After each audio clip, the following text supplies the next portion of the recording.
النهاردة 27 رمضان والحلقة ال27 من سلسلة رمضان في عالم التعليم، صوما مقبولا وإفطارا شهيا. النهاردة هنتكلم عن إزاي تجدد نيتك كل ليلة، وإيه الصلاة اللي ممكن تغير حياتك. النية هي أساس أي عمل. النبي عليه أفضل الصلاة والسلام قال: إنما الأعمال بالنيات وإنما لكل امرئ ما نوى. يعني كل عبادة بتعملها بتحدد قيمتها عند ربنا على حسب نيتك. تجديد النية كل ليلة في رمضان مهم جدا، لأن بيخلي قلبك حاضر وبيذكرك إن أنت بتصوم وتقوم وتقرأ القرآن الكريم لله وحده. ممكن قبل ما ننام تقول في قلبك: اللهم إني نويت أن أصوم غدا إيمانا واحتسابا لله عز وجل. أو تجدد نيتك في القيام والدعاء.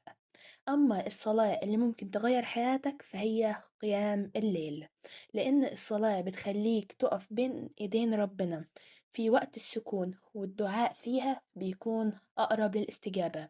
النبي عليه أفضل الصلاة والسلام قال: أقرب ما يكون العبد من ربه وهو ساجد. يعني السجود في قيام الليل فرصة تطلب فيها أي حاجة نفسك فيها مهما كانت مستحيلة من الله عز وجل، إنه هو رب المستحيلات. قيام الليل بيغير حياتك، لأن هو بيطهر قلبك وبيقوي إيمانك وبيخلي علاقتك بربنا أعمق. وده كله بيبدأ من نيتك الصافية كل ليلة.